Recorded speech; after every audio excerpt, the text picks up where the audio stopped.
नमस्कार. ग्रंथाली प्रतिभांगणमध्ये आरोग्याची कॅप्सूलच्या 14व्या भागात मी आपल्या सगळ्यांचं मनापासून स्वागत करते. आज ग्रंथाली प्रतिभांगणमध्ये आपल्यासोबत गप्पा मारण्यासाठी आणि आपल्या सगळ्यांना मार्गदर्शन करण्यासाठी आपल्यासोबत आहेत प्रख्यात प्रसूतीतज्ञ, प्राध्यापक आणि स्त्रीरोग तज्ज्ञ डॉक्टर राजश्री दयानंद कटके सोनकवडे, आणि त्यांची मुलाखत घेणार आहे, त्यांच्याशी संवाद साधणार आहे सुप्रसिद्ध मधुमेह तज्ज्ञ डॉक्टर सतीश नाईक. डॉक्टर राजश्री कटके यांचा थोडक्यात परिचय मी आपल्या सगळ्यांना करून देते. त्या प्रसूतीशास्त्र आणि स्त्रीरोगशास्त्रात त्यांनी MBBS आणि MD केलेलं आहे. त्याचबरोबर फायसिओजी आणि FMSमध्ये त्यांना फेलोशिपही मिळालेली आहे आणि मेडिसिनमध्ये त्यांना सुवर्ण पदक प्राप्त झालेलं आहे. ग्रँड शासकीय वैद्यकीय महाविद्यालयात त्या प्रख्यात प्राध्यापक आहेत व स्त्रीरोगतज्ञ म्हणून काम देखील करत आहेत. स्त्रियांच्या आरोग्यासाठीचं त्यांनी केलेलं जे काम आहे ते अतिशय अतुलनीय आहे. शिबिरं, व्याख्यानं, मुलाखती अशा विविध माध्यमांमधून त्या महिलांच्या आरोग्यविषयक प्रश्नांविषयी बोलत असतात, जागरूकता निर्माण करत असतात. डॉक्टर कटके यांचं अजून एक वैशिष्ट्य सांगायचं म्हणजे अतिशय जटिल गुंतागुंतीच्या शस्त्रक्रिया अचूकतेने करण्यात त्यांचा हातखंडा आहे. विविध रिसर्च पेपर्स त्यांनी राष्ट्रीय आणि आंतरराष्ट्रीय जर्नल्समधून आतापर्यंत सादर केलेले आहेत. तसेच आरोग्यविषयक विविध पुस्तकांचं संपादनही त्यांनी केलेलं आहे. स्त्रियांच्या आरोग्यविषयक कार्याबद्दल त्यांना डॉक्टर सरोजिनी नायडू आंतरराष्ट्रीय पुरस्काराने सन्मानित करण्यात आलेलं आहे. आतापर्यंत त्यांना विविध सरकारी, निमसरकारी, राष्ट्रीय, आंतरराष्ट्रीय पातळीवरील विविध पुरस्कार लाभलेले आहेत. डॉक्टर राजश्री कटके यांचं मी इथे ग्रंथाली प्रतिभांगणमध्ये स्वागत करते आणि लेखिका सुधा तुंबे यांना विनंती करते की त्यांनी डॉक्टर राजश्री कटके यांचं इथे स्वागत करावं. धन्यवाद मॅडम. यापुढील मुलाखतीची सूत्र मी सुप्रसिद्ध मधुमेह तज्ज्ञ डॉक्टर सतीश नाईक यांच्याकडे सुपूर्त करत आहे. नमस्कार. नेहमीप्रमाणे आपण आरोग्याची कॅप्सूल या विषयांतर्गत, या मालिकेंतर्गत आज डॉक्टर राजश्री कटके यांच्याशी गप्पा मारायला इकडे आलो आहोत. मुळात आताच अश्विनींनी जे काय त्यांची ओळख करून दिली त्यावरून मला वाटलं की यांची ओळख, यांची जे परिचय किंवा गप्पा आहेत ते 1 तासात संपतील का, हा विषय माझ्या मनामध्ये आला. आणि खरंच मी थोडासा इम्प्रेस्ड आहे. उमरगा तालुका, तिकडून तुम्ही इथपर्यंत पोचलात.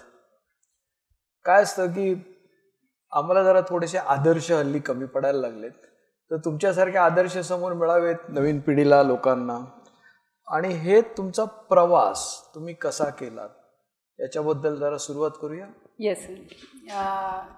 प्रथमतः धन्यवाद. खूप चांगलं इंट्रोडक्शन पण दिलं. कसं आहे की माझा जो जन्म आहे ते उमरगा तालुक्यामध्ये तो झालेला, आणि त्यानंतर मग ते तसं तालुका प्लेस म्हणजे फार मोठं शहर नाही आहे. मग त्यानंतर माझी आई ही D.Ed करत होती. नळदुर्ग नावाचं एक गाव आहे की जिथे नळ राजाने बांधलेला अजिंक्य किल्ला आहे तिथे, आणि त्या किल्ल्यामध्ये ती ट्रेनिंग करत असताना मग माझी पणजी मला तिथे झोका घालून तिने सांभाळ केला. आणि त्यानंतर मग आईचं शिक्षण झाल्यानंतर आईवडिलांचं आम्हाला म्हणजे त्यांची बदली आंसरवाडा या गावात झाली. ते आंसरवाडा गाव हे इतकं छोटं खेडं होतं की तिथे बस जात नव्हती, आणि मला ते आठवतं आहे की तिथे ते जाण्यासाठी बैलगाडीतून जायचे किंवा पायी चालत. बाजार पण तो खूप लांब असायचा. आणि अशा ह्याच्यामध्ये मग माझं ते 4थीपर्यंत शिक्षण झालं. पण माझी आई शिक्षिका होती, त्याच्यामुळे ते शिक्षणाचे धडे तिने दिले, तिने शिकवलं मला की ती त्यावेळेस निमकी, दिडकी वगैरे असायचे, पाडे, आणि आपण ते बरूचा लाकडी टाक असायचा त्याच्यावर मग ते अक्षरं ती गिरवायला लावायची. आणि मला त्यानंतर माझे अक्षर खूप चांगले असल्यामुळं बऱ्याच वेळेस पारितोषिक पण मिळालेले आहेत. त्यानंतर मुरुम नावाचं एक तालुका प्लेस आहे, तिथं त्यांची बदली झाली आणि तिथे मग माझं 8वीपर्यंत शिक्षण झालं. आई वडिलांना वाटायचं की खूप हुशार मुलगी आहे, काहीतरी करेल. वडील खूप चांगले म्हणजे पुरोगामी विचाराचे. त्यांना वाटायचं की मुलींनी आणि स्त्रियांनी शिकलं पाहिजे, त्या स्वतंत्र त्यांनी जगलं पाहिजे, आपल्या पायावर उभा केलं पाहिजे, परिस्थिती कशी आली तरी. मग त्यांनी मला लातूरला देशी केंद्र विद्यालयामध्ये माझं 8वी 9वी 10वी झालं. 11वी 12वी लातूरला राजर्षी शाहू कॉलेजमध्ये माझं शिक्षण झालं आणि मला उत्तम मार्क पडले. आणि मग मी मेडिकलला औरंगाबादला, आमच्या काळामध्ये सगळ्यात टॉपर्स मेडिकलला तिकडे जायचे. आणि मग तिथे झाल्यानंतर मग MDलाही मी उत्कृष्टरित्या चांगली कामगिरी करून मग मी पास झाले. आणि दुर्दैवाने मी 11वीला असतानाच माझे वडील हृदयविकाराने त्यांचा मृत्यू झाला. आणि तो एक मोठा आघात होता. पण माझ्या आईने खूप धीराने तिने आम्हाला सगळ्यांना शिकवलं. आणि सर मग तिथून मग मी मुंबईला MPSCने ग्रँड शासकीय वैद्यकीय महाविद्यालयामध्ये अधिव्याख्याता या पदावर कार्यरत होते. तिथे सहयोगी प्राध्यापक पण झाले, पथक प्रमुख, प्राध्यापक, कोविडमध्ये विभाग प्रमुखाची पण मी बजावली भूमिका. आणि कामा व अल्ब्लेस या रुग्णालयामध्ये स्त्रियांच्या तिथे मी जवळजवळ 7 वर्ष अतिशय चांगल्या पद्धतीने सुप्रिटेंडचं काम केलं, अधीक्षक या पदावर काम केलं. त्याचा अनुभव मोठा होता आणि त्याच्यासाठी मला बेस्ट सुप्रिटेंडंट अवॉर्ड पण त्या काळामध्ये दिला गेले. पहिला इंग्रजी शब्द सुप्रिटेंडंट बद्दल, नाही तुम्ही अधिष्ठाता वगैरे, एवढं मराठी मला नाही जमत हो, काय करायचं त्याला. पण एनिवे माझं शिक्षण पण मराठी मीडियम मधलंच आहे, पण तरी पण आपल्याला एवढं मराठी काही हे नाही जमत. मला तुमचं आणि एका गोष्टीत कौतुक करायचं आहे. येस. की तुम्ही जे प्रॅक्टिस म्हणजे हॉस्पिटलमध्ये जेव्हा काम करत होता त्यावेळी ती भली मोठी ट्युमर तुम्ही काढलेली आहे, गोळे काढायचे 10 किलोचे, 20 किलोचे, 30 किलोचे. तो अनुभव कसा, म्हणजे आम्हाला ते गोळा काढला, पेपरमध्ये आम्ही बातमी वाचतो आणि तेवढ्या पुरतंच मर्यादित असतं. पण हे कसं काय? सर काय व्हायचं की मी जितकं माझी काही प्रॅक्टिस म्हणजे जे आपण सेवा देण्याचं काम, त्याच्यामध्ये खूप कॉम्प्लिकेटेड केसेस पहिल्यापासूनच यायच्या तिथे. आणि तिथे काय व्हायचं की कॅन्सरचे रुग्ण किंवा असे मोठे मोठे ट्युमर्स असे पेशंट यायचे आणि मग मी ते करायचे. आणि त्याच्यामध्ये त्या यशस्वी पण झालेले आहेत, म्हणजे बहुतांशी मॅक्झिमम केसेस यशस्वी झालेले आहेत. काय होतं की बाहेर कुणी याला बघत नव्हतं म्हणजे असं. आणि त्यामुळे मला आठवतंय की कामामध्ये असताना मी 20 किलोचा तो ट्युमर काढला होता आणि त्याच्यामध्ये तिचं वजनच होतं काहीतरी 45 किलो वगैरे, त्यात 20 किलोचा हा ट्युमर होता. आणि तिला बरेच आजार होते आणि मग खूप ठिकाणी जाऊन आली, तिला काही झालं नाही, म्हणजे कुणी ऑपरेट नव्हतं केलं. बार्शी तुळजापूर गावातल्या तिकडून आलेली होती ती. आणि मग त्यानंतर कॉम्प्लिकेटेड खूप असल्यामुळं मलाही वाटायचं काय होईल काय नाही. पण मला आजही आठवतंय की मला तिने पेशंटने हात धरला आणि ती मला म्हणाली की तुम्ही डॉक्टरीनबाई तुम्ही ऑपरेशन करा म्हणे. मला माहीत आहे सगळे म्हणतात की देवाने तुमच्या हाताला यश दिलेलं आहे, जरी म्हणजे मी असंही राहून तो एवढा मोठा ट्युमर घेऊन मी काही जगणार नाही आहे, पण जर समजा तुम्ही केलं आणि त्याच्यात काही झालं तरी तुम्हाला म्हणजे ती इतकी आत्मीयता त्या पेशंटची असते. आणि कधी कधी असं असतं की आपल्या प्रयत्नांना ईश्वर हा खूपच मदत करत असतो, त्यांचीही पुण्याई असते पेशंटची. आणि आम्ही ऑपरेट केलं, ती चांगली झाली, घरी गेली. अशा बऱ्याच केसेस आहेत की ज्याच्यामध्ये आपण सांगू शकतो. त्यातली आणखीन एक दुसरी जर सांगायची राहिली तर कोविडमध्ये पण आमच्याकडे अशी एक पेशंट जिला खूप कॉन्ट्रॅक्चर्स होते, VP शंट होता, तिला ट्युमर होता आणि मग ती खूप चांगल्या घरातली, म्हणजे तरी पण तिला कोणी घेतलं नव्हतं. आणि मग तिला आम्ही तिथे ऑपरेट, बेडसोर झालेला, व्हीलचेअरवर आलेली, आणि आम्ही तिला ऑपरेट पण केलं, चांगलीही झाली ती. म्हणजे अशा बऱ्याच आहेत की गोष्टी की ज्याच्यामध्ये आपण त्यांना मदत करू शकलो. मला असं म्हणायचं आहे, विज्ञान आणि अध्यात्माची तुम्ही जर सांगड घातली आणि तुमचा निसर्गामध्ये जर पाहिलं की तुमचा जर हेतू चांगला असेल, इंटेन्शन चांगले असतील, तर निश्चितच तुम्हाला निसर्ग हा मदत करतो. आणि त्यामुळे आपले एक्सपर्टीज, आपलं नॉलेज, त्याच्यानंतर आपल्यामधली जी प्युरिटी आहे किंवा जी तळमळ आहे, मला पेशंटबद्दल फार कणव वाटते, म्हणजे कम्पॅशनेट. म्हणजे मला असं वाटतं की प्रत्येक माणसाला जेव्हा त्यांना ते दुःख असतं त्या दुःख घेऊन तो आपल्याकडे येतो आणि त्याच्यामध्ये माणूस म्हणून आपण कमीत कमी त्याला फुंकर घालणं किंवा जेवढं आपल्याकडे शक्य आहे ते प्रयत्न आपण ते त्यांना करून दिले पाहिजेत. आणि या सगळ्यामुळे कदाचित ईश्वराने ते यश दिलं असावं. आणि मला एक असा थोडा खोडसाळ वाटेल, पण प्रश्न असा पडतो की कालपर्यंत ज्यांचं वजन समजा 50 किलो, येस, त्यातला तुम्ही 20 किलोचं ट्युमर काढला, आज अचानक 30 किलो वजन झालं त्या व्यक्तीचं, तर त्यांच्या शरीरावर काय परिणाम होतात किंवा काय हे आम्हाला कधी कळत नाही, कारण पेपरमध्ये ते कधी येत नाही. थोडं एक्सप्लेन करून. त्याच्यामध्ये तर पहिल्यांदा दुसऱ्या दिवशी जेव्हा आपण जातो ना राऊंड घ्यायला, तर तेव्हा ते हात पकडतात आणि ते म्हणतात, एक तर म्हणे खूप चांगलं वाटतं मॅडम म्हणे, की म्हणजे माझं एवढं वजन कमी झालं. दुसरी गोष्ट अशी असते की जेव्हा सडन आपण एखादी गोष्ट काढतो तेव्हा त्याच्यामध्ये निश्चितच शरीराला डिकॉम्प्रेशन होणं, त्याचं आपण त्याची सगळी काळजी घेतो आणि त्याच्यामुळे त्यांचं चांगले रिझल्ट देतो. कारण मी जेव्हा एखाद्या पेशंटला कधी ऑपरेट करताना किंवा त्यांना ट्रीटमेंट देताना हे खूप असं वाचून, म्हणजे माझं तरी सर्जन म्हणून असं एक तत्व होतं की जेव्हा गरज असेल तेव्हाच नाईफला हात लावा, सगळ्यात महत्त्वाची गोष्ट. कारण कसं आहे, एवढ्या विश्वासाने ते आपल्याला म्हणजे त्याचं शरीर आपल्याकडे म्हणजे ते सुपूर्द करतात म्हणजे देवासारखं. आणि जेव्हा आपण काही ऑपरेशन करतो तेव्हा पुढे बघा की 10-20 वर्ष की त्याचा काही गुंता होऊ नये.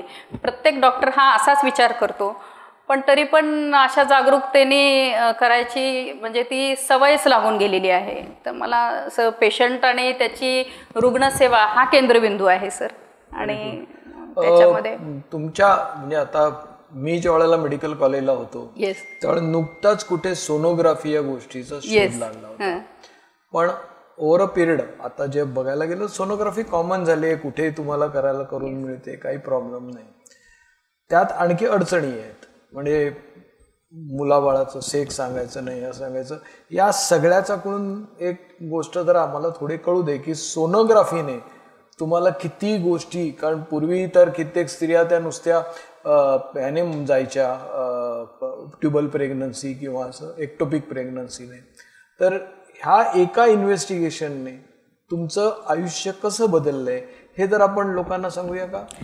सोनोग्राफी कसं आहे, टेक्नॉलॉजीचं युग आहे, बरोबर, प्रगत आहोत आपण. आणि या प्रगत युगामध्ये प्रत्येक जी विज्ञानाची जी गोष्ट असते तर ती गोष्ट जितके त्याचे फायदे आहेत तितकेच त्याचे तोटे पण असतात. तर फायदा तर खूपच झाला, म्हणजे ही क्रांती झाली की म्हणजे आपल्याला पोटामध्ये अगोदर आपण एक्सरे बघायचो, त्याच्यामधलं काही दिसत नव्हतं, म्हणजे जे काही थोडं बहुत आतडे दिसतील सगळं, पण आतड्याच्या हालचाली ह्या सगळ्या गोष्टी आपल्याला सोनोग्राफीने किंवा माझ्या क्षेत्रात बघितलं तर मग मुलाला व्यंगत्व आहे का नाही, त्याच्यानंतर तो वर कधी खाली आहे का वर आहे, खूप मोठे आजार आहेत किंवा कॅन्सर्स आहेत, ह्या सगळ्या गोष्टी आपल्याला त्याच्यामधून कळतात.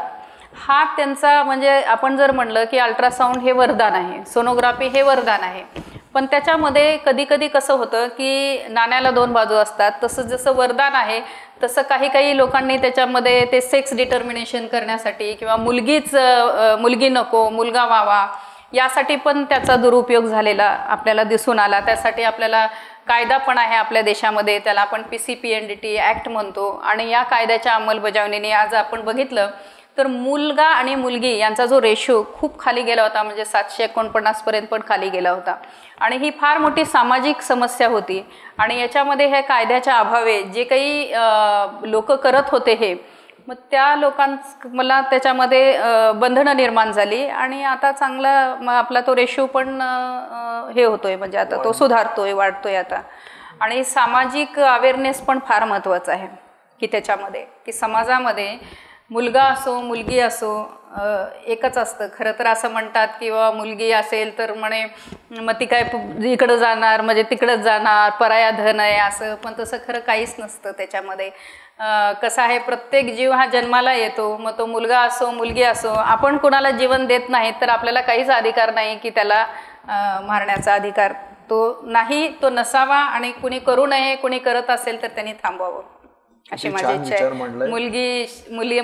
मुलींना म्हणजे जन्म घाला, तिला शिकवा, तिला वाचवा, तिला प्रगल्भ करा, प्रगत करा, असं कुठेच काही नाही की ज्याच्यामध्ये की कुठलीच गोष्ट स्त्रिया किंवा मुली काही करू शकत नाहीत. अशा आपण आज प्रत्येक क्षेत्रामध्ये जर आपण बघितलं तर म्हणजे पंतप्रधान पदापासून ते वरच्या म्हणजे स्पेसमध्ये जाऊपर्यंत स्त्रिया करतात. आणि आपल्याकडे आपण जर मागचा इतिहास काढून बघितला तर आपलं सुद्धा मात्रसत्ताक पद्धतच होती. आता तो खूप म्हणजे थोडासा जेंडर इनइक्वॅलिटी हा ग्लोबल इश्यू आहे त्याच्यामध्ये, पण तरी मला असं वाटते की समाजाच्या अवेअरनेसमुळे, सामाजिक जाणीवेतून याला बऱ्यापैकी मला वाटतं मार्ग निघालेला आहे. पण याच्या बरोबर अशी पण समस्या नाही आहे का की आपण सोनोग्राफी केली पण तिकडे जास्ती सोनोग्राफी फार फिरवता येत नाही कारण नवीन कायद्याप्रमाणे तुम्ही घेऊन जाऊ शकत नाही. मग रिमोट एरियामध्ये काही अडचणी झाल्या असतील याच्यामुळे, कारण तिथे पण सोनोग्राफी नाही हो सर. रिमोट गाडी घेऊन फिरायचे सगळी. हो, पण आता ते मोबाईल ह्याला पण रजिस्ट्रेशन कंपल्सरी झालेलं आहे. PCPNDT ऍक्टच्या ॲडव्हायझरी कमिटीची मी मेंबर म्हणून पण काम बघितलेलं आहे त्याच्यामध्ये. आणि कसं आहे सर की त्यांचे जे ॲक्ट आहे त्या ॲक्टप्रमाणे ती मशीन रजिस्टर्ड व्हायला पाहिजे. ॲप्रोप्रिएट ऑथॉरिटींना कळलं पाहिजे की किती सोनोग्राफी झालेत आणि कशासाठी केलेले आहेत. आणि बऱ्याच वेळेस गव्हर्नमेंट ऑफ इंडियाचे पण स्क्वॅड असायचे की ज्याच्यामध्ये ते जाऊन सरप्राईज व्हिजिट्स द्यायचे. आणि काही ठिकाणी जर समजा काही त्यांचं काही असं त्यांना डाऊट वाटला तर त्या मशीन पण ते सील करायचे, ॲप्रोप्रिएट ऑथॉरिटी किंवा public authority in that. Great. म्हणजे एकंदर जो इनइक्वॅलिटी होती स्त्री आणि पुरुष याच्या त्या सगळ्या त्याच्यामध्ये तो ब्रिज आता मला वाटतं तो कमी होत आहे. आणि असं मला असं वाटतं की आपण सगळेच शिकलेले आहोत, त्याच्यानंतर सुसंस्कृत आहोत. आणि याच्यामध्ये कुठलंही विज्ञान, कुठलाही शोध हा नेहमी मनुष्याच्या त्याचा उद्धार करण्यासाठी झालेला असतो.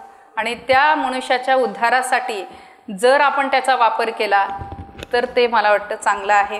कुठल्याही टेक्नॉलॉजीमध्ये साईड ट्रॅक पण असतो, त्याचे धोके पण असतात आणि त्याच्यामध्ये मग आपल्याला त्याच्यातून मार्ग काढावा लागतो. एकाच वेळेला बॉम्ब बनला, त्याच्यामध्ये जिलेटिनची कांडी होती आणि जे फायदा झाला दगड फोडायला तिथे फायदा होतो. त्यामुळे हे सगळं आहेच. मला आणखी एक गोष्ट आहे, कारण तुमचा एक पैलू आतापर्यंत बाहेर नाही आला. तुम्ही प्रोफेसर आहात. येस. म्हणजे शिक्षण डॉक्टरांना शिकवायला लागतं. तर याच्यात काही बदल होत चाललेत का पूर्वीपेक्षा? आता काहीतरी वेगळं आहे का? प्रोफेसर म्हणून तुम्हाला चॅलेंजेस नवीन आले आहेत का? नाही सर, कसं आहे की जे हाडाचे शिक्षक असतात तर त्यांना ते शिकवत राहतात. आणि मला असं वाटतं की मेडिकल कॉलेजेसमध्ये की आपण सगळे जेव्हा आपण शिकतो तेव्हा आपण खूप जणांकडून शिकतो, पेशंटकडून शिकतो, तिथला सगळा स्टाफ आहे, आपण बघून शिकतो, असिस्ट करून शिकतो, ऑपरेट करून शिकतो, ट्रीटमेंट देऊन शिकतो. प्रत्येक पेशंट हा आपल्यासाठी नवीन असतो, प्रत्येक केस ही आपल्यासाठी नवीन असते. आणि जो कल आहे त्यांचा, मला एवढं सांगायचं आहे की त्यांनी खूप शिकावं, समज हे घेऊन घ्यावी आणि खूप अपेक्षा ठेवून तो पेशंट आपल्याकडे येतो. त्याच्यामुळे आपल्याकडून जितकं चांगलं आपल्याला त्याला करता येईल तेवढं करावं. पण तुम्ही म्हणजे मला जो मुद्दा जो होता माझा तो असा आहे की आपण पूर्वी होतं आणि मी पुस्तक वाचायचो. मेडिकलमध्ये असताना आमच्याकडे फक्त पुस्तकं होते. आता लोक ते पटापट गुगल करतात, हे करतात. तर तो जो बदल आहे तो लोकांसमोर यावा म्हणून मी मुद्दाम. नाही, बरोबर आहे. आता ते डिजिटल आहे. आपल्यासारखे आपण पुस्तकं घ्यायचो, नोट्स काढायचो. म्हणजे आम्ही जेव्हा थेसिस करायचो तेव्हा आम्ही टाईप केलेले, त्यावेळेस ते काही नव्हतं. पण आता ही पिढी नवीन तंत्रज्ञानाचा उपयोग करते आणि ते चांगलं पण आहे सर. कारण त्यांना काय जगामधलं सगळं जे ज्ञान आहे त्यांना ते मिळतं. म्हणजे समजा आता आपण एक विषय 4 पुस्तकातून वाचायचो तर आपल्याला 4 पुस्तकं गोळा करावी लागायची, ती वाचावी लागायची आणि 4 पुस्तकं मिळणं पण कठीण होतं. आज ते एका जगाच्या कुठल्या तरी एका कोपऱ्यात बसून ते सगळं जग आणि विश्व त्यांना गुगलच्या मार्फत मिळतं. तर त्यांच्यासाठी खूप चांगलं आहे, आपल्यासाठी पण खूप चांगलं आहे. त्याने त्याच्यामध्ये त्यांच्या ज्ञानाला वृद्धी होईल आणखीन. आणि आपल्यालाही पेशंट आपण जेव्हा मॅनेजमेंट करतो तेव्हा आपल्याला जगात काय चाललं ते कळेल आणि त्या तंत्रज्ञानाचा डेफिनेटली मला वाटतं की तो उपयोग होईल. तुम्हाला हे चॅलेंजिंग दिवसेंदिवस वाढत चाललंय असं नाही का? तुम्हाला पण तंत्रज्ञानात किंवा याच्यामध्ये सगळं पुढे राहावं लागेल ना, कारण जगातल्या कुठल्या कोपऱ्यातला प्रश्न विचारतील आणि तो आपल्याला समजला पाहिजे. नाही म्हणजे मला तरी मी ते आधुनिक तंत्रज्ञानाचा वापर स्वतःसाठी करून घेतलाय. मी खूप टेक्नो सॅव्ही आहे. कारण कसं आहे, जसं जग बदलत असतं तसं आपण बदललं पाहिजे. बदल हा सृष्टीचा नियम आहे. जसं पुढे चाललेलं आहे तसं आपण चाललं पाहिजे. म्हणजे त्याच्यामध्ये त्याचे चांगले गुण घेतलेच पाहिजेत आणि ते खूप चांगलं आहे. माझा प्रॉब्लेम आहे की मला प्रत्येक वेळा नातीकडे जावं लागतं. मला जमत नाही. मला टेक्नॉलॉजीमध्ये म्हणजे रस पण आहे आणि ती चांगली अवगत पण आहे. त्याच्यामुळे माझे बरेच कामं चांगली होतात आणि मल्टीटास्किंग पण होतात. ते एका वेळेस तुम्ही 2-3 गोष्टी करू शकता. आमचा मोबाईलचा उपयोग फक्त फोन करायला, बाकी काय नाही, किंवा फोन घ्यायला, याच्या पलीकडे नाही. मॅडम एक थोडा वेगळ्या विषयाकडे जाऊ. येस. विषय 26/11. हो. आम्ही मुंबईमध्ये कसाब बिसाब सगळी मंडळी आली आणि आमचं आयुष्य उलतापालत करून गेली. तुम्ही तर त्या प्रत्यक्ष थराराच्या केंद्रस्थानी होता. सर 26/11 मध्ये 2 अतिरेकी आपल्या कामावर आल्ब्लेस रुग्णालयामध्ये ते मध्ये शिरले. जेव्हा ते मध्ये येत होते तेव्हा त्यांनी गेटवर आमच्या 2 सुरक्षा रक्षकांना त्यांनी शूट केलं तिथं. आणि त्याच्यानंतर ते वरती गेले. पण आमच्या इथल्या ज्या स्टाफ नर्सेस आहेत, मामा मावशी, हे सगळे, ह्या सगळ्यांनी इतक्या धीराने त्याला तोंड दिलं. त्यांनी सगळे लाईट्स ऑफ केले, स्विच ऑफ केले, गेट सगळे लॉक करून टाकले आणि त्याच्यानंतर सगळे पेशंट्स आहेत ते मध्ये शिफ्ट करण्यात आले. आता त्यात कॅज्युअल्टीमध्ये आमच्याकडे एक डिलिव्हर होत होती स्त्री. तर ती डिलिव्हर होत होती तर तिचा आवाज, तिला समजावून सांगितलं, बाळाचा आवाज रडायचा येऊ नये. तिला ती गोळी नावाची मुलगी, तिचं नाव ठेवलेलं ते. आणि तिथं ते उत्कृष्टपणे केलं. म्हणजे हे सर जगातलं एक म्हणजे इतकं उत्कृष्ट उदाहरण आहे की त्या हॉस्पिटलमध्ये पेशंटची एकही कॅज्युअल्टी झाली नाही. स्वतःच्या समोर मृत्यू दिसत असताना आपण लोकांचे जीव वाचवण्यासाठी आणि रुग्णांना वाचवण्यासाठी जे काही धैर्य तिथल्या लोकांनी दिलं तर त्याच्यासाठी एकदम सॅल्यूट. आणि त्याची जी ही आहे, त्याचं जे काय म्हणतात त्याला कौतुक आहे, हे सगळं जगभर झालं सर म्हणजे त्याच्यामध्ये. आणि त्यानंतर मग ते आमच्या टेरेसवर गेले आणि मग त्यांनी मग तिथून तिथे आमचा जो 6वा मजला होता जिथं ऑडिटोरियम होतं तिथं त्यांनी इतके ग्रॅनाईट टाकले की त्याच्यामध्ये जवळ 1000 तरी छिद्र असतील, 1000च्या वरती. मग ते मी सुप्रिटेंडंट असताना मग त्याच्या त्या मेमरीज खूप राहुडे म्हणून आम्ही ते रिनोव्हेट केलं. पण लिफ्टला पण त्यांनी खूप सारे हे छिद्र पाडले होते म्हणजे इतके. आणि मग तिथं ते दाते साहेब आणि त्यांच्यामध्ये धुमशक्री झाली आणि मग त्यानंतर मग ते टेरेसवर वगैरे गेले. मॅडम आमचा सुद्धा सगळ्यांचा सॅल्यूट तुम्हाला आणि तुमच्या टीमला. फार मस्त सॅल्यूट तर आम्ही करू, पण जरा टाळ्यांचा कडकडाट होऊन जाऊ. कारण तुमची धैर्य त्यावेळेला इतकं सोपं नसतं, समोर सगळं दिसत असतं. नंतर पण आम्हाला इतका त्रास व्हायचा ना, मध्ये कधी ओपडीत बसलं ना ते कुठून तरी यायचे, अरे इथे बॉम्ब ठेवलाय, इथे म्हणजे तो जो नंतरचा पण क्रायसिस खूप डिफिकल्ट असतो तो हँडल करणं. त्यानंतर मग सर तिथे पेशंटला यायला खूप अशी भीती वाटायची. मग खूप चांगली सेवा दिली आणि नंतर तर मग अतिशय म्हणजे त्या हॉस्पिटलचं नाव म्हणजे या 7 वर्षाच्या काळामध्ये एकदम राष्ट्रीय आणि आंतरराष्ट्रीय पातळीवर चांगलं नाव झालं. खरंच वेगळीच गोष्ट होती. आम्ही सगळे गर्भगळीत झालो असतो आणि तुमच्याकडे तुम्ही गोळीला जन्माला आणलं. ते गोळी मानायला पाहिजे, मुलगीची जन्माला गोळी ठेवलं, त्यामुळे कितीतरी कौतुकाच्या गोष्टी आहेत.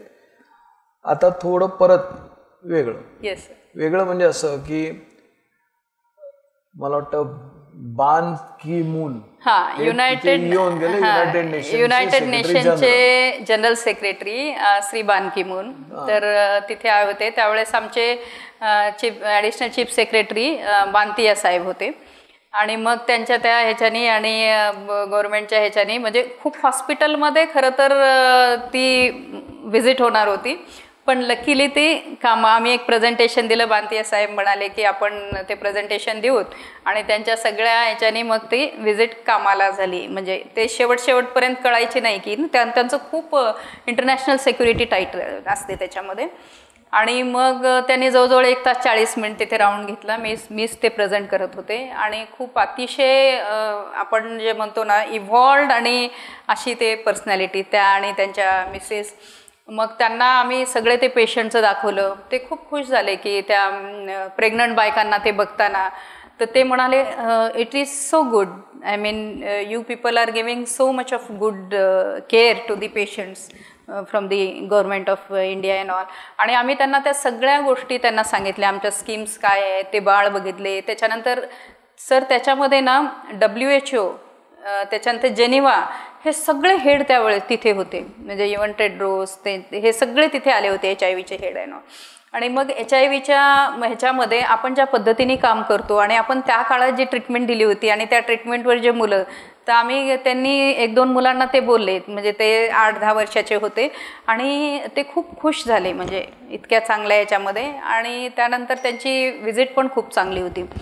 मग त्यांनी त्या व्हिजिटचं शासनाकडे पण कौतुक केलं. त्याच्यानंतर मला असं वाटतं की युनायटेड नेशनच्या जनरल सेक्रेटरीनी UNच्या न्यूजलेटरमध्ये, जे म्हणजे मोर दॅन 149 कंट्रीजमध्ये जिथे जातं तिथं त्यांच्यामध्ये त्यांनी आम्ही प्रेझेंट केलेले ते फोटो पण त्यांनी त्याच्यामध्ये हे केले UN न्यूजलेटरमध्ये.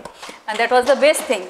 कारण आंतरराष्ट्रीय पातळीवर तुम्ही देशाचं नाव कॉलर टाईप केले ना, खूप चांगलं. आणि त्यानंतर त्यांनी मला त्यांच्या वेबसाईटवर की ॲप्रिसिएशन लेटर पण त्यांच्या सहीने ते युनोच्या लोगोवरती त्यांनी ते त्यांच्या ह्याच्यावर पोस्ट केलं होतं. म्हणजे दॅट इज खरंच, म्हणजे प्रत्येक वेळेस आपण म्हणतो की म्हणजे माल नरिष्ठच आहे, तासच आहे, तसं नाही आहे. तर आपल्या देशात पण आपण प्रगती करताना आपल्या government of India, state government यांनी पेशंटसाठी बऱ्याच स्कीम केलेल्या आहेत. जननी शिशु सुरक्षा योजना आहे, जननी योजना आहे, किंवा त्यावेळेस राजीव गांधी योजना होती, किंवा महात्मा फुले जन आरोग्य योजना. तर ह्या सगळ्या योजनामुळे बऱ्याच लोकांनाही त्याचा फायदा होतो. आणि हे चित्र त्यांना बघून ते खूप खुश होते. बरोबर, that was the best thing. कारण काय योजना बनतील पण त्या योजना इम्प्लिमेंट करणं खूप महत्वाचं आहे. तर परत एकदा देशाचं नाव तुम्ही आंतरराष्ट्रीय पातळीवर जी काय कॉलर आमची टाईट केली आहे त्याबद्दल आपण कौतुक केलंच पाहिजे. म्हणजे आता एका प्रोग्राममध्ये बांतिया साहेब आले होते, तेव्हा त्याच्यामध्ये आम्ही पण होतो तिथे. तर सरांनी त्यांच्या भाषणात पण हा प्रसंग सांगितला. तेव्हा मी म्हटलं सर हे तुमच्यामुळे. सर म्हणे नाही, यू प्रेझेंटेड. म्हणजे अशा खूप चांगलं, म्हणजे आपण करू शकतो, आपल्याकडे सगळं काही आहे, तो विचार घेऊन आपण प्रामाणिकपणे प्रयत्न केला तर निश्चितच माणसाला यश मिळतं. आणखी एक वेगळी संकल्पना तुमच्याकडे आहे, दे मिल्क बँकिंग. हा जो आहे प्रश्न, म्हणजे हा जो प्रश्न म्हणता येणार नाही पण ती जी संकल्पना आहे त्याबद्दल जरा प्रेक्षकांना चांगली आहे सर. ह्युमन मिल्क बँकिंग, तसं आपण आपल्या हिस्ट्रीमध्ये बघितलं तर आपल्याला वेट नर्सिंग असायचं. म्हणजे आपण देवाचं श्रीकृष्णाचं जरी बघितलं तर जन्म यांनी दिला होता आणि मग संगोपन पण त्यांचं यश होतं वेगळीकडे झालेलं. तर आणि असा हा तो हिस्ट्रीमध्ये पण आपल्याकडे कुटुंबामध्ये मुलांना ते दूध पाजवायच्या ज्या काही आहे ते. याच्यामध्ये काय होतं ह्युमन मिल्क बँकिंगमध्ये की आपण असा एक सेटअप तयार केला असतो की ज्याच्यामध्ये डीप फ्रिजरेटर आहे. त्याच्यानंतर मग आपण कलेक्शन, ज्या आया आपल्याकडे 9 महिने येतात त्या हेल्दी आहेत, ज्यांना कुणाला आजार नाही आणि त्या व्हॉलंटरी करतात, तर अशा ह्यांना सिलेक्ट करून मग ते डिलिव्हरी झाल्यानंतर त्यांना जो एक्सेस अमाऊंटचं जे मिल्क असतं तर मग त्या स्वतःच्या खुशीने त्यांनी ते डोनेट करायचं. त्यांनी डोनेट केलेलं त्याच्या आपण विविध तपासण्या करतो, जसं HIV, HBCG, कुठलं इन्फेक्शन नसेल तर ह्या सगळ्या करून ते प्युरिफाईड स्टरिलाइज जे मिल्क असतो मग त्याला आपण रेफ्रिजरेटरमध्ये ठेवून त्याचं सगळं त्याचा टेस्टिंगचा रिपोर्ट आल्यानंतर मग आपण डीप फ्रीझरमध्ये ठेवतो तो. आणि त्यानंतर मग जेव्हा गरज असेल त्या मुलांना देतो. आता ह्याच्यात गरज कुणाला असते की समजा कोणाची आई एक्सपायर्ड झाली असेल किंवा खूप ऑपरेशननी तिला दूध पाजवता येत नसेल किंवा खूप लहान मूल असेल आणि त्याला त्याच्या आईचं दूध मिळत नसेल तर मग निश्चितच ह्या दुधाने आपल्याला त्याचं हे करतो. कारण आपण स्तनपान हे फार महत्त्वाचं आहे. पण ज्या स्त्रिया स्तनपान करू शकत नाहीत कारण आईचं दूध हे अमृता समान आहे बाळाला, ते संपूर्ण अन्न आहे. आणि त्याप्रमाणे फॉर्म्युला फीड देण्यापेक्षा आपण जर आईचं दूध त्यांना जर दिलं तर मग मात्र त्यांच्यामध्ये चांगली वाढ होते, वजन वाढतं, त्याच्यानंतर त्यांची इम्युनिटी वाढते, त्यांना श्वसनाचे आजार होत नाहीत किंवा सतत जुलाब होत नाहीत. आणि असं म्हणलं जातं की जे आईचं दूध बाळाला मिळतं एकतर बॉन्डिंग पण असतं चांगलं आणि दुसरं महत्त्वाचं की त्यांचा बुद्ध्यांक पण चांगला होतो. आता आपल्याला विज्ञानानेच सांगितलेलं आहे की आईच्या दुधामध्ये सर्वच पोषक घटक आहेत त्याच्यामुळे आपण आजकाल म्हणतो की 6 महिने एक्सक्लुझिव्ह ब्रेस्ट फिडिंग आणि एक्सक्लुझिव्ह ब्रेस्ट फिडिंग. मला वाटतं याच थोडं म्हणजे तुम्ही एक प्रकारे पुढची पिढी घडवताय देशाची. येस. तर याच्यामध्ये एक छोटीशी गोष्ट अशी आहे की तुम्ही, मला असं वाटतं की पुढारी नावाच्या चॅनेलवर तुम्ही बाळाचे पहिले 1000 दिवस त्याचे ते किती महत्वाचे आहे त्याच्याविषयी सांगितलं होतं. ते हे पहिले 1000 हे दिवस ऐकायचं म्हणजे परत मोठं होईल, पण तुम्ही जे त्याचं थोडक्यात जरी सांगाल तरी मला आवडेल. कसं आहे सर, म्हणजे बाळ जन्माला म्हणजे आईच्या पोटात जन्माला त्याची सुरुवात वाढ ते पहिल्या 2 वर्षापर्यंत हा जो पिरियड आहे तो पिरियड अतिशय महत्त्वाचा आहे. कारण या पिरियडमध्ये जर चांगलं पोषण झालं तर हे अत्यंत महत्त्वाचे 1000 दिवस आहेत की ज्याच्यामुळे त्याची बौद्धिक वाढ वाढते, त्याची इमोशनल वाढ होते आणि शारीरिक आणि मानसिक ह्या सगळ्या वाढी चांगल्या प्रकारे होतात. जर आज आपण बघितलं की बाळाचा मेंदूचा जो आकार आहे अडल्ट मेंदूसारखा तो आपल्याला 7 महिन्यामध्ये तिच्या गर्भावस्थेमध्येच असतो. त्याच्यानंतर आल्यानंतर दुसऱ्या वर्षी बाळ म्हणजे पहिल्या 1.5-2 वर्षामध्ये बाळ चालायला रांगायला लागतं. त्याच्यानंतर त्याचं उठणं तर हे कोऑर्डिनेशन झालं. तर या सगळ्यामध्ये पोषण हा भाग फार महत्त्वाचा आहे. जर पोषण चांगलं नसेल त्या काळामध्ये नाही मिळालं तर त्याची बौद्धिक वाढ खुंटते, शारीरिक वाढ पण खुंटते. त्याच्यामुळे ते 1000 दिवस अतिशय महत्त्वाचे आहे. किती छान कल्पनाच मला आवडली की कारण विज्ञानाने सर आता विज्ञानाने जगभर असे इतके शोध निबंध केलेले आहेत की ह्या 1000 दिवसामध्ये जर आपण त्या बाळाला चांगलं अन्न नाही देऊ शकलो, पोषण नाही देऊ शकलो तर मग ते विविध समस्यांना त्यांना तोंड द्यावे लागते. एकदम बरोबर. म्हणजे आमच्या तर डायबिटीसच्या क्षेत्रामध्ये न्यूट्रिशन हे खूप महत्त्वाचं असतं बाळपणाचं. तर ह्यातलाच दुसरा एक गोष्ट, कारण आता बऱ्याच स्त्रियांना ना PCODची समस्या त्याच्याबद्दल मुलींना खूप स्ट्रेस असतो. तर आता तुमच्यात तोंडून ऐकायला मला आवडेल की PCOD काय प्रकार आहे किंवा काय केलं पाहिजे. सर PCOD एक भाग झाला आणि दुसरं म्हणजे त्याच्या पुढे तुम्ही कंटिन्यूज केलं तरी चालेल, नाही तर मी परत विचारेन तुम्हाला. त्यामुळे हल्ली कमी वयामध्ये डायबिटीस होतंय, खूप मुलांना होतंय, मुलींनाही होतंय. तर त्यांचे जे चॅलेंजेस असतात त्याच्याविषयी, कारण बऱ्याच वेळेला काय होतं की मुलीला डायबिटीस आहे मग एकदम लोक लग्न मोडायचे बिडायचे वगैरे भानगडी करतात. तसं काही करायची गरज नसते खरं तर. हे जरा तुमच्या तोंडून ऐकल्यानंतर लोकांना थोडं तिचं बरं वाटेल. PCODची जी समस्या आहे ती बरीच तरुण मुलीमध्ये जास्त आपल्याला दिसते. ते कारण आजकाल आपल्याला सोनोग्राफीमध्येच PCOD सांगतात आणि गैरसमज पण बरेच आहेत त्याबद्दलचे. आजकाल कसं आहे की आपला जो आपण म्हणतो की चांगलं जीवन जगण्यासाठी, चांगल्या आरोग्यासाठी आपल्याकडे आहार, संतुलित आहार, त्याच्यानंतर व्यायाम, त्याच्यानंतर तुम्हाला जर मेडिटेशन असेल तर ते, तर ह्या सगळ्या गोष्टीची सांगड घालणं फार गरजेचं आहे. आज आपण पाहिलं तर आपल्या आहारामध्ये सगळं ते बर्गर, त्याच्यानंतर पिझ्झा, त्याच्यानंतर फ्राईड ह्या सगळ्या गोष्टीचा फार समावेश आहे. भाजी भाकरी आज जर आपण सांगितलं मुलांना खा तर ते फार अवघड वाटतं. त्याच्यामुळे तो आहारामध्ये एक प्रॉब्लेम निर्माण होतो. त्याच्यामुळे त्यांचं वजन खूप वाढतं, स्थूलपणा खूप येतो, ओबेसिटी खूप येते. आणि जेव्हा स्थूलपणा वाढतो तेव्हा त्याचे हार्मोन्स आहेत ना ते बदल होतात त्याच्यामध्ये. म्हणजे त्या जास्त फॅटमध्ये, त्याच्यानंतर पेरिफेरल इस्ट्रोजन ॲरोमेटायझेशन चांगल्या प्रकारे नाही होत. म्हणजे PCODचे एक स्थूलपणा सांगण्याचं आहे. दुसरं महत्त्वाचं आहे की आपण सगळे बैठे खूप बसलेले आहोत. एक तर टेक्नॉलॉजी, दुसरे आपले सगळे खेळ ह्याच्यावर आहेत, म्हणजे मोबाईलवर मोबाईलचे खेळ आहेत, टेक्नॉलॉजीचे खेळ आहेत. आज फार कमी प्रमाणात आपल्या लहानपणी जसं असायचं की आपण मैदानात खेळणं, पटांगणात खेळणं किंवा असे खो खोचे खेळ, शारीरिक जे खेळ आहेत की ज्याच्यामध्ये शारीरिक क्षमता वाढते आणि जी आपली जास्त प्रकारची जी ऊर्जा आहे ती शारीरिक ती निघून तुम्हाला ते एक शरीर सुव्यवस्थित ठेवण्याचं एक जे आपल्या काळामध्ये तंत्र होतं ते आता इतकं काही दिसत नाही. तर ह्या 2 गोष्टी आहेत. आणि तिसरी महत्त्वाची गोष्ट आहे की बराच आज आपण बघितलं की लहान मुलापासून ते मोठ्यापर्यंत काय आहे तर स्ट्रेस आहे. तर कुठे आणि कसं आणि किती आपण धडपडायचं आणि किती फिरत जायचं, किती स्पीडने जायचं, तो हा जो विचार आहे, मान्य आहे की खूप कॉम्पिटिशनचं युग आहे, पण त्याच्यामध्ये कुठेतरी हे सगळं भरकटलेलं आहे सर. त्याच्यामध्ये त्यांची काही चूक नाही आहे, कारण कॉम्पिटिशन एवढी झालेली आहे, त्यांना टिकायचं असतं, त्याच्यानंतर स्ट्रेस येतो. ह्या सगळ्या गोष्टींचा हा जो परिणाम आहे तो त्यांच्या शरीरावर, मग PCOD झाली की मग पाळी अनियमित होते, किंवा 2 महिने नाही आली मग नंतर रक्तस्राव होतो, मग तिचं सगळं कॉलेजचं सायकल हे खराब होतं. त्यानंतर आता त्यांना काय, आईवडिलांना काय वाटतं किंवा मग लग्न झाल्यानंतर यांना मुलं होतील किंवा नाही, हा एक गैरसमज.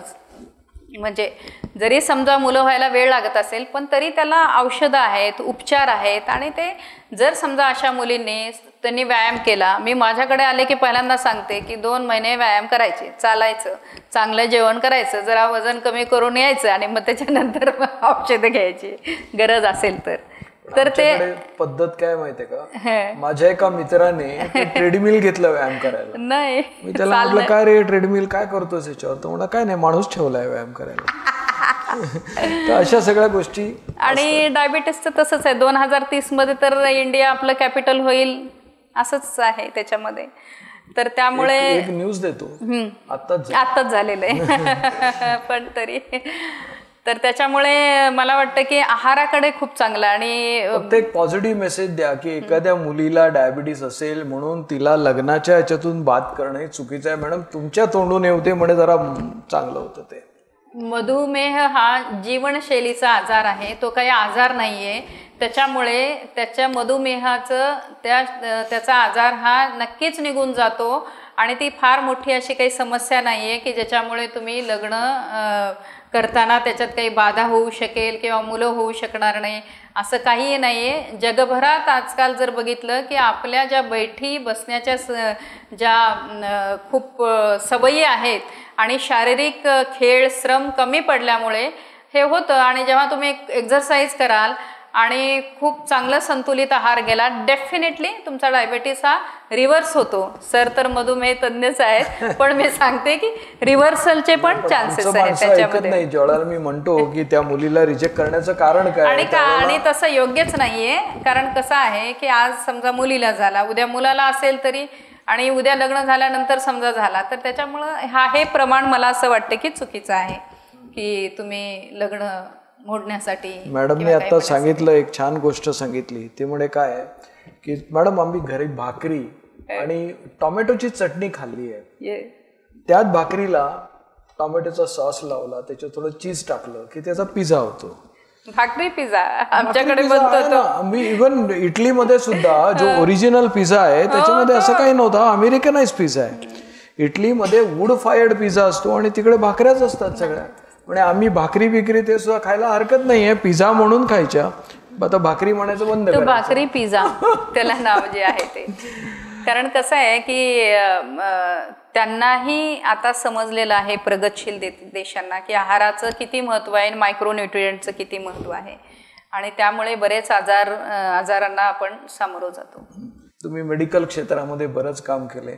मला एका गोष्टीचं आणखी कौतुक आहे की तुम्ही जे काही प्रेझेंट काय म्हणतात त्याला आमच्या भाषेत वेगवेगळ्या याच्यामध्ये जर्नल्समध्ये वगैरे पब्लिकेशन्स तुम्ही केलेली आहेत, त्याला फॉलोईंग किती आहे माहिती आहे का? 1,80,000 लेटेस्ट. आता 91 झाले, 1,91,000. म्हणजे मी कदाचित थोडी माहिती थोडी पुराणशास्त्रातली होती असेल. एक गोष्ट आहे, त्यांनी नुसतं इंग्रजीत नाही केलंय, मराठीतही लिहिलंय. हे पुस्तक लोकांना आपण दाखवूया. मला असं वाटतं की प्रत्यक्ष लेखिकेच्या हातात देऊन आपण त्याचं कौतुक करूया.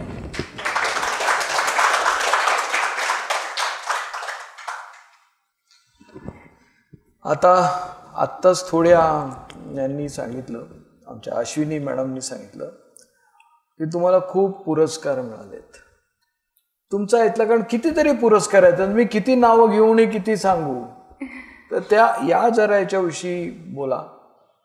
सर कसं आहे की आपण काम करत राहिलं पाहिजे. पुरस्कार ठीक आहे, मिळतात नाही मिळत, म्हणजे मी माझ्या आयुष्यात काम केलं, कर्मप्रधान आणि कर्म सर्वश्रेष्ठ असतं. त्याच्यासाठी तुम्हाला कुणी ॲप्रिशिएट केलं तर तोही आनंद आहे. पण जर समजा कुणी नाहीही केलं तरी पण त्याचं काही नाही आहे, कारण आपण कर्म करतो. आज आपण बघितलं जीवनाचं आपलं ध्येयच आहे की आपल्याला आपण कर्म केलं पाहिजे. कर्म करतो तेव्हा कुणाही मनुष्यासाठी आपण मदत केली पाहिजे. तोच खरा जीवनाचा अर्थ आहे. बाकी सगळं शून्य आहे. आपण असं म्हणत राहतो की बाबा आपण हे केलं ते केलं, पण शेवटी एकदम प्रचंड आहे. हो, ते तर म्हणजे नशिबाने तिथं तुम्ही चांगले कर्म करू शकता, सेवा देऊ शकता. त्याच्यानंतर त्याच्या बदल्यात तुम्हाला तुमचं आपलं जीवन पण चालतं, त्याच्यामध्ये अर्थार्जन पण होतं. आणि तुम्ही चांगल्या प्रकारे काम केलं तर तुम्हाला लोकही प्रेम करतात आणि प्रेमाने हे करतात.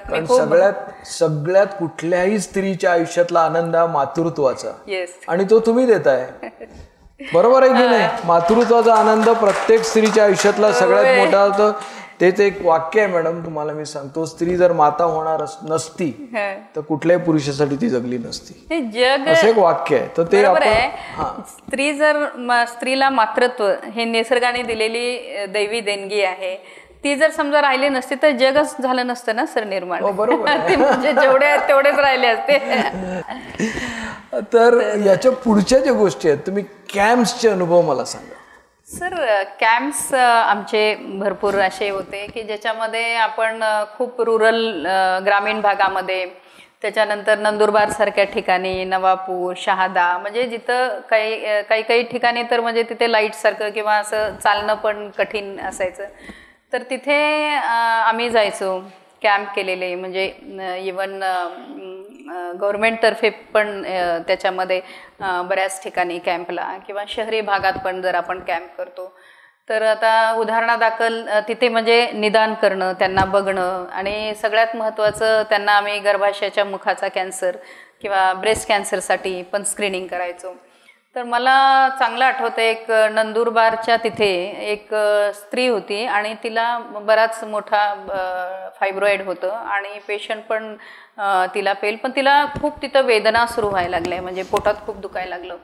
आणि मग मी ते ऑपरेट केलं, त्या कॅम्पमध्ये केलं. तर जवळजवळ नाही म्हटलं तरी आम्ही 3 किलोचा फायब्रॉईड काढलं तिथे.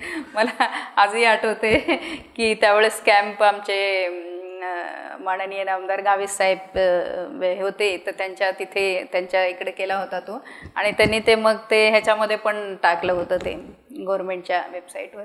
तसं बीडमध्येही आम्ही महाआरोग्य शिबिरामध्ये तिथे एका स्त्रीच्या ह्याच्यातून आम्ही जवळजवळ 5 किलोचा फायब्रॉईड काढला होता. म्हणजे अशा बऱ्याच गोष्टी आहेत की जिथे, आणि आम्ही तिथे फिल्टर केलेले जे पेशंट असायचे ते आम्ही जे मुंबईला आणून आम्ही ऑपरेट करायचो.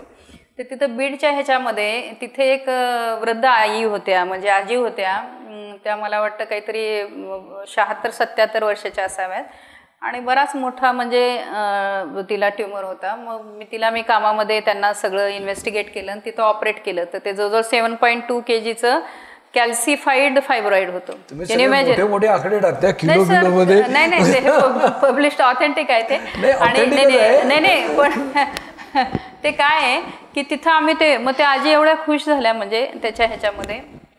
तर मग इकडे आणून मग त्या काळामध्ये आपले हे नामदार गिरीश महाजन सर, त्यांच्या तिकडे पण खूप सारे कॅम्प्स वगैरे व्हायचे. त्याच्यानंतर रामेश्वर भाऊ नाईक वगैरे हे सगळे ऑर्गनाईज करायचे, आणि यांचा रुग्णांना खूप चांगला फायदा व्हायचा.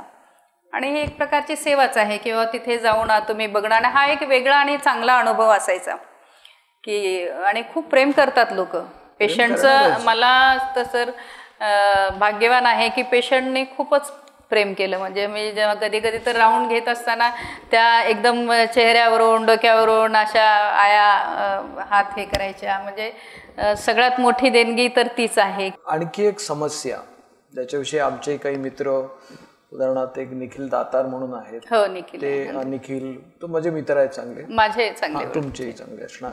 तर ते काही गोष्टी फाईट करतायत, ते पण स्त्रीचा हक्कच आहे. कुमारी मातांचा प्रश्न, किंवा फसवलेल्या स्त्रियांचा प्रश्न, किंवा ज्यांच्यावर अत्याचार झाले तशा स्त्रियांचा प्रश्न, याबद्दलची तुमची थोडी मतं असेल. सर, कुमारी मातृत्व हा खरं तर आपल्याकडे आपल्या समाजामध्ये हा फार महत्त्वाचा विषय आहे. आणि तसं बघितलं तर कुमारी मातृत्व अनवेड मदर्स ह्याच्यावर मी एक पेपर पण पब्लिश केला होता. आणि त्याच्यामध्ये आम्ही काय करायचो की जनरली ज्या अशा आलेल्या आहेत तेव्हा कामावर अल्बलेस रुग्णालयामध्ये जेव्हा मी अधीक्षक आणि पथक प्रमुख होते, तर त्या काळामध्ये कधी कसं व्हायचं की ती मुलगी आली की लगेच आई वडील म्हणायचे नाही महिला आपण नाही इथे, मग आम्ही त्या गल्लीमध्ये नाही राहू शकत, त्या एरियात नाही राहू शकत, काय करायचं. तर मग मी त्यांना समजावून सांगितलं ठीक आहे ही सामाजिक समस्या आहे. तर मग मी तिला सर 8-9 महिने आमच्याकडेच ॲडमिट करून ठेवायचो. आणि त्याच्यानंतर मग ती डिलिव्हर झाली समजा, तर डिलिव्हर झाल्यानंतर मग त्यांना ऑप्शनल म्हणजे ऑथराईज जे गव्हर्नमेंटचे अडॉप्शन सेंटर्स त्याच्यामध्ये आम्ही खूप चांगलं लिगलाईज केलं होतं. आणि मग त्या मूल त्यांना जर घेऊन जायचं नसेल तर मग त्या अडॉप्शनला ते मूल जायचं त्याच्यामध्ये. आणि ही खूप चांगला उपक्रम. आणि त्याच्यामध्ये 3-1 लोकांनी तर मी आणि आमचं एक कॉन्सिलर होते तिथे सोशल वेलफेअरचे मिस्टर गायकवाड, तर आम्ही ते कॉन्सिल केल्यानंतर 3 लोकांनी सर ते मूल झाल्यानंतर लग्न केलं. म्हणजे एक फारच चांगली म्हणजे. आणि तर ती खूप चांगलं. तर आता आपल्या ह्याच्यामध्ये की जो गर्भपातचा कायदा आहे तो 1971चा MTP ॲक्ट आहे, त्याच्यामध्ये 20 आठवड्यापर्यंत होतं. आता तो पार्लमेंटमध्ये हे होऊन आता 2021 सप्टेंबरमध्ये ते आता आपण 24 आठवड्यापर्यंत करतो. त्याच्या पुढेही जाऊन जर समजा 24 आठवड्यानंतर जर खूप व्यंग होत असेल किंवा सामाजिक समस्या आहे की ज्याच्यामध्ये रेप आहे, असॉल्ट आहे, अशा गोष्टींमध्ये जर असेल आणि तिची मानसिक स्थिती चांगली नसेल किंवा आईची आणि तिला हवा असेल तर मग एक टीम बसवलेली असते आणि त्या मेडिकल कॉलेजेसमध्ये किंवा तिथे मग त्या टीमनी डिसिजन देऊन मग तिला ते मूल ती काढू शकते. एक जर सिंहावलोकन केलं मागे काय तर तुमच्या आयुष्यातला सगळ्यात महत्त्वाचा क्षण कुठला असं वाटतं? तर सगळ्यात महत्त्वाचा क्षण तर म्हणजे मी आई झाल्याचा. क्या बात आहे.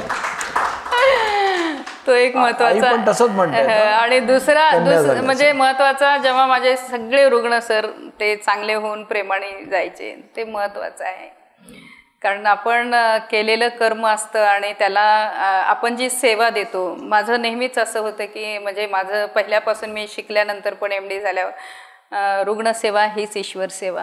आणि ईश्वराने म्हणा किंवा निसर्गाने म्हणा जे आपण ज्याला काही म्हणतो त्या ऊर्जेच्या स्रोतने मला खूप चांगल्या पद्धतीने निमित्त केलं आणि ते माझ्या थ्रू त्यांची सेवा झाली आणि मला भाग्य लाभलं त्याचं, तर ते मला फार चांगलं वाटतं. कोणाला प्रश्न विचारायचे तर विचारू. मीच पहिल्यांदा एक प्रश्न विचारते. हल्ली महिलांच्या बाबतीत युट्रस काढण्याचं प्रमाण खूप मोठ्या प्रमाणात वाढलेलं आहे. म्हणजे अनेकदा असं वाटतं की डॉक्टर लगेच आम्हाला असं सजेस्ट करतात की काय आलं असा प्रॉब्लेम आहे लगेच युट्रस काढा, अशी एक सामान्य रुग्णांच्या मनात शंका येते. तर याच्याविषयी थोडं तुम्ही सांगा की हे का असं घडतंय आणि त्याच्यावर काही इतर उपाय असतात का, आणि नेमकं युट्रस कधी काढली जावी हा निर्णय कसा घेतला जावा?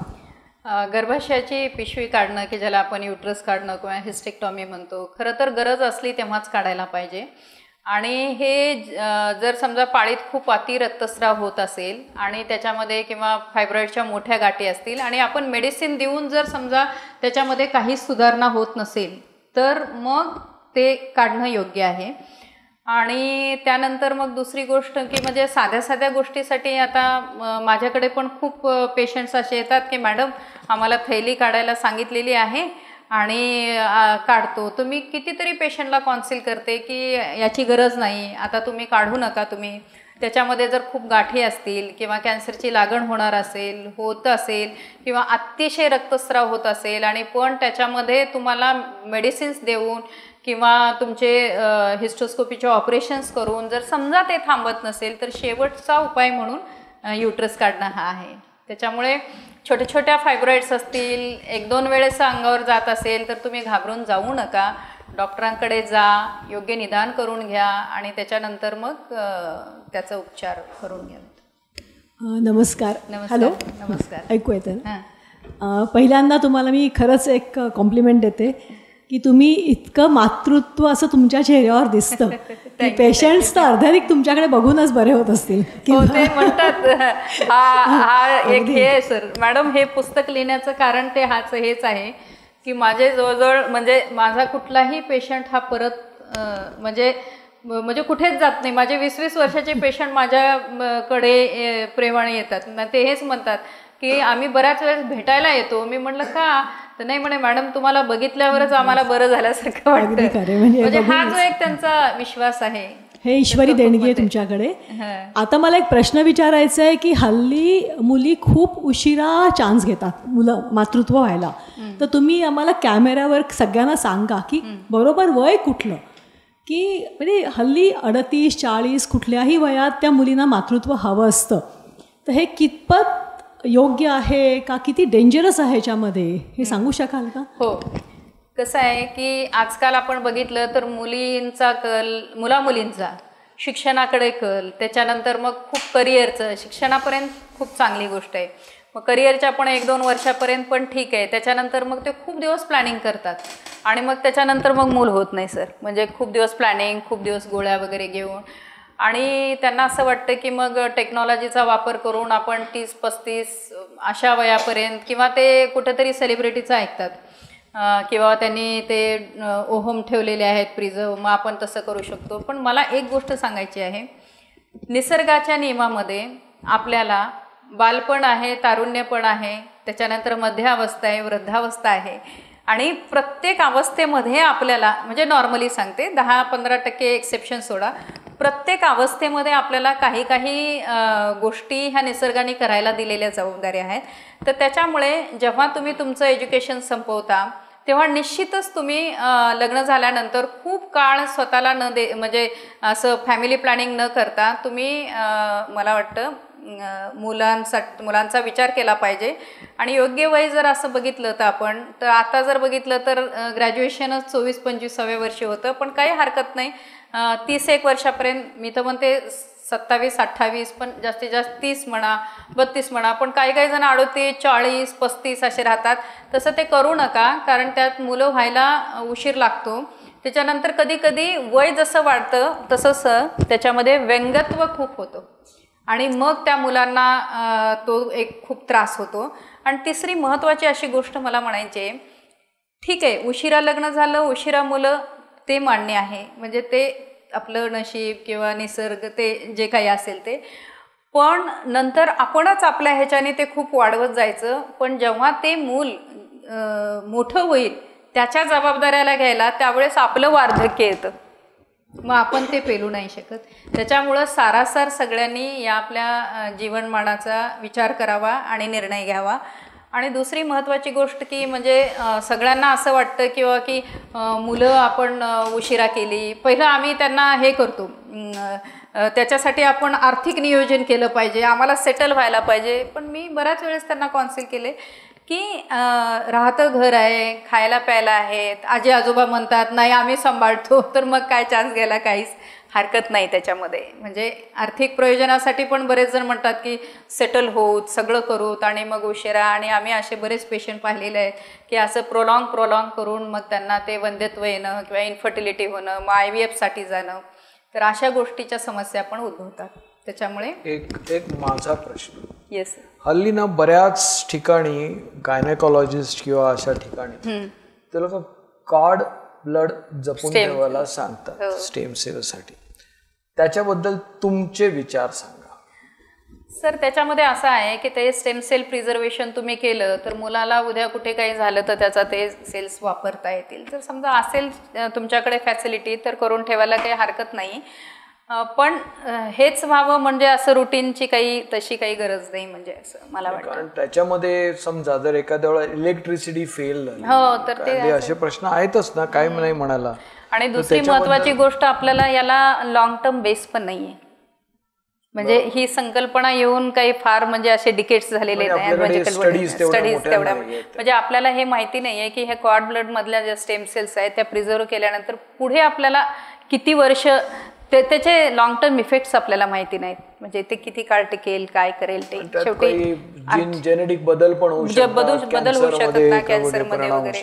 मला तरी असं वाटतंय सर, माणसाने ना निसर्गाच्या नियमाला फॉलो करावं. ग्रेट.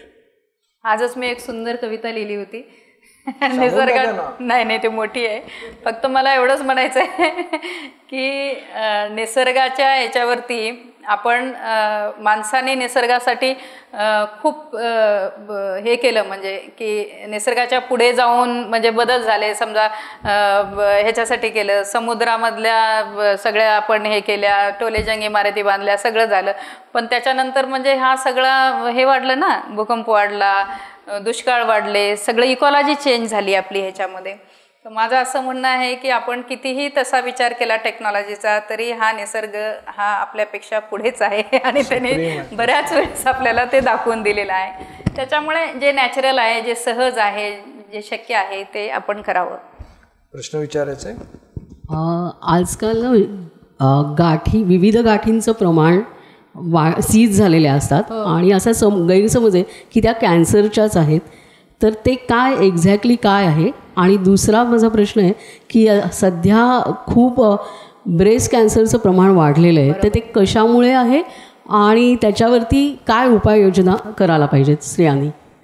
एक तर म्हणजे पहिला प्रश्न यांचा की जे गर्भाशयातल्या गाठी, ज्याला आपण फायब्रॉइड्स म्हणतो, तर बऱ्याच वेळेस त्याचा त्रास होत नसेल तर आपण काही फारसं ऑपरेशन करत नाही. त्रास होत असेल, पाळीचा अंगावर जास्त जात असेल किंवा त्याच्यामध्ये फार मोठी असून त्याच्यामुळे प्रेशर चेंजेस लघवीला किंवा ह्याला टॉयलेटसाठी त्रास होत असेल, तर मग मात्र आपण त्याच्या ऑपरेशन तज्ज्ञांना सांगून आपण करतो. ते पण जर समजा तरुण वय असेल किंवा आपल्याला मुलं परत व्हायचे असतील, तर अशा ह्याच्यामध्ये नुसती गाठ काढतो आणि गर्भाशयाची पिशवी ठेवतो, त्याला आपण मायोमेक्टॉमी म्हणतो. दुसरं, ओव्हरीमध्ये ज्या सिस्ट असतात, त्या छोट्या सिस्ट असतील किंवा बऱ्याच काही सिस्ट अशा मोठ्या पण असतात, पण त्या आपण सोनोग्राफीवर किंवा त्यांचे ट्यूमर मार्कर्स ते बघून आपण ठरवतो की बाबा ही बेनाईन आहे की मॅलिग्नंट, म्हणजे साधी आहे गाठ की कॅन्सरची गाठ आहे.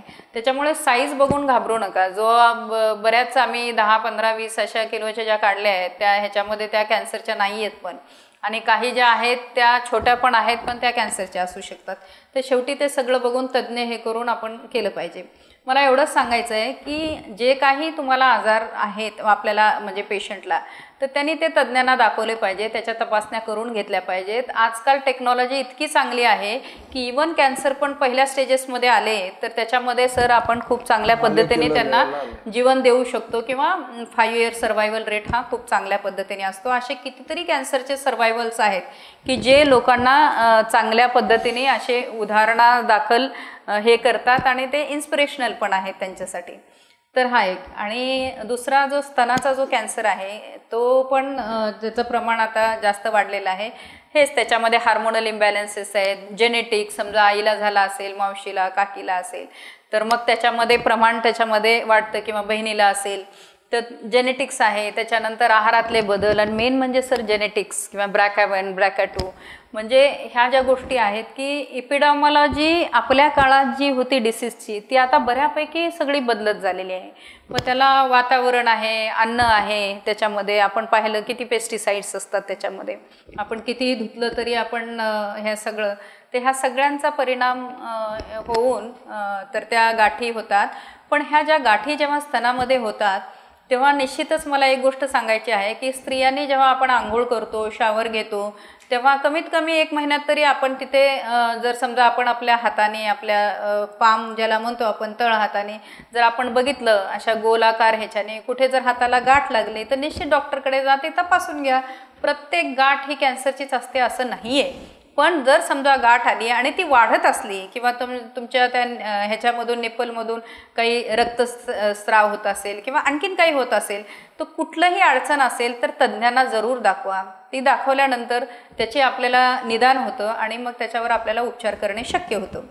कॅन्सर ह्या आजारावर जर पेशंट हा लवकर आला आणि पहिल्या स्टेजमध्ये किंवा दुसऱ्या स्टेजमध्ये आला तर त्याच्यावर निश्चितच आपण सर्जरी करून, त्याच्यानंतर किमोथेरपी किंवा रेडिओथेरपी, वेगवेगळ्या कॅन्सरला वेगवेगळ्या उपचार पद्धती आहेत, तर ह्या आपण त्या सगळ्या देऊन त्यांना आपण चांगल्या पद्धतीने त्यांना आयुष्य त्यांचं होतं, क्वालिटी परफॉर्मन्स चांगला असतो आणि त्या खूप चांगल्या हे पण होतात.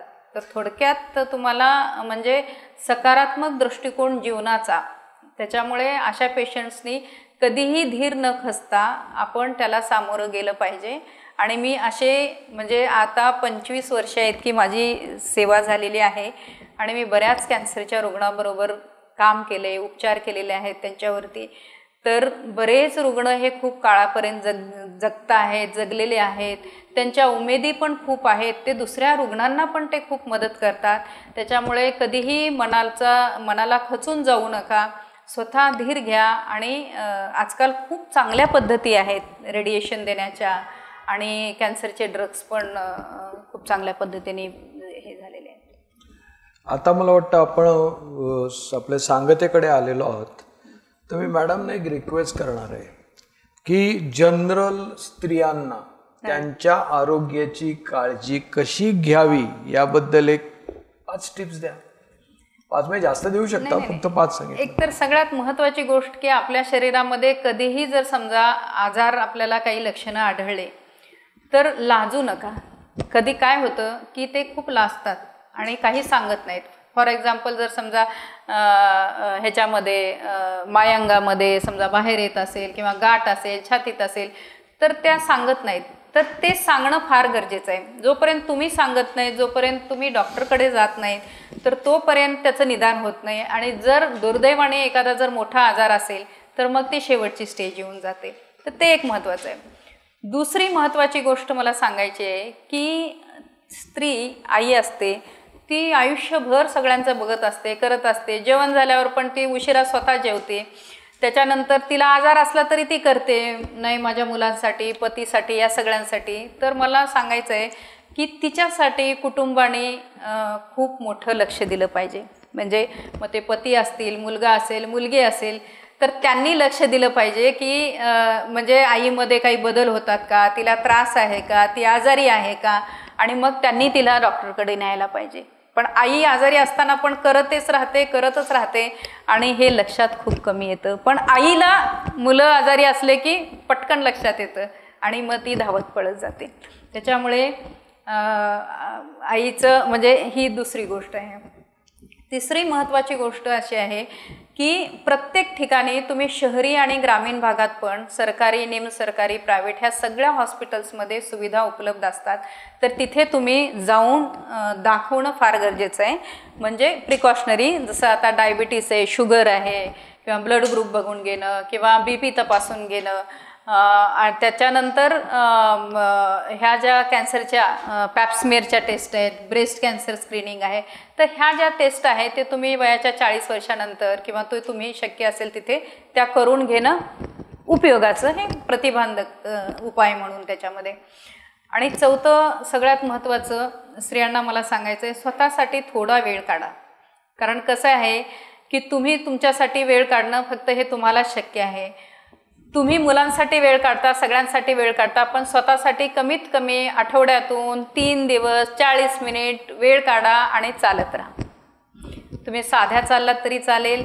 त्याच्यानंतर तुम्ही, आता मला बऱ्याच स्त्रिया अशा म्हणतात आपल्या की नाही मॅडम आम्ही खूप चालतो, इथून जातो, तिथं जातो, ह्याच्यावर जातो, त्या काय लोकलला जातो, भाज्या आणायला जातो. तो पण ते चालणं म्हणजे चालणं नाही. ते चालणं आहे, पण स्वतःसाठी तुम्ही जगलं पाहिजे, स्वतःसाठी तुम्ही केलं पाहिजे, ते महत्त्वाचं आहे. आणि व्यायामाचं अनन्यसाधारण महत्त्व आहे, मी माझ्या पुस्तकात पण लिहिलेलं आहे. तर सिंपल व्यायाम करायला काहीच हरकत नाही. तर ते एक महत्त्वाचे. शेवटची महत्त्वाची जी 2 टिप्स सांगते, त्याच्यामधलं शारीरिक झालं. मानसिक आरोग्यासाठी तुम्ही मेडिटेशन करा, प्राणायाम करा, ध्यानधारणा करा. कारण कसं आहे, आज आपण बघितलं की विज्ञानाने सिद्ध केलेलं आहे की आपलं जे आरोग्य आहे त्या आरोग्यामध्ये सगळ्यात महत्त्वाचा जो भाग आहे तो म्हणजे माइंडचा, म्हणजे आपल्या विचारांचा आहे. तर त्याच्यामुळे तिथला स्ट्रेस कमी झाला की ते हार्मोन्स संतुलित होतात आणि मग हे सगळे लाईफस्टाईलचे जे आजार आहेत, BP आहे, हार्ट डिसीज, हृदयाचा आहे, डायबिटीस आहे किंवा आणखीन काही कॅन्सर, ह्या सगळ्या आजारावर आपण मात करू शकतो आणि आपला मूड पण चांगला राहू शकतो. त्याच्यामुळे दुसऱ्यांसाठी जगण्यापेक्षा ह्या सगळ्या गोष्टी स्वतःसाठी पण आपण केलं पाहिजे. उदाहरणादाखल समजा आपण खूप क्रोध करतो, तो क्रोध असं म्हणतात की हा क्रोध आपण दुसऱ्यासाठी करतो, पण त्याच्यामध्ये आपण आपल्याला जाळून घेतो, म्हणजे ही आपल्याला आपण दिलेली पनिशमेंट आहे. तर ह्या सगळ्या गोष्टीचा सकारात्मक विचार करून आपण मानसिक आरोग्य पण टिकणं फार गरजेचं आहे, तसंच भावनिक आरोग्य पण टिकणं फार गरजेचं आहे. आणि शेवटची महत्त्वाची जी गोष्ट आहे की माणसाने खूप धडपडणं किंवा खूप जास्त अपेक्षेतून सर दुःख होतं. अपेक्षा नाही मिळाल्या तर दुःख होतं, इच्छा पूर्ण नाही झाल्या तर दुःख होतं. तर मला असं म्हणायचं आहे, मनुष्य जीवन हे अतिशय सुंदर आहे, खूप पुण्याईने हे मिळतं, असं सगळे संत महात्म्याने ऋषींनी सांगितलेलं आहे, तेच असावं असं मला वाटतं. आणि याच्यामध्ये जितका काळ आपल्याला ह्या पृथ्वी तलावर आपल्याला जितका वेळ मिळालेला आहे तो आपण आनंदाने जगावा, आपण आनंदी राहावं, दुसऱ्यांना आनंद द्यावी, मनुष्य जीवनाला मदत करावी जेवढं शक्य असेल तेवढं. खूप अपेक्षा किंवा खूप कंपॅरिझन कधीच करू नये. शेवटी कितीही कंपॅरिझन केलं, आपण कितीही मोठे झालो, कितीही मोठं पद असेल, प्रतिष्ठा असेल, नाव असेल, सगळं काही असेल, ते शेवटी इथेच राहून जाणार आहे. पण तुम्ही जे इव्हॉल्व होता तेच तुमच्याबरोबर येणार आहे. तर आपण त्याच्यासाठी जास्त झटलं पाहिजे, त्याच्यासाठी आपण आनंदी राहायला पाहिजे, आनंदी आपण आपल्यासाठी राहायला पाहिजे. आणि सर्वच संत महात्मे सगळ्यांनीच सांगून दिलेलं आहे की आनंद हा दुसऱ्याकडे तुम्हाला शोधता येत नाही, आनंद हा स्वतःमध्येच असतो आणि आपण दुसऱ्याकडे सगळ्याकडे शोधत राहतो.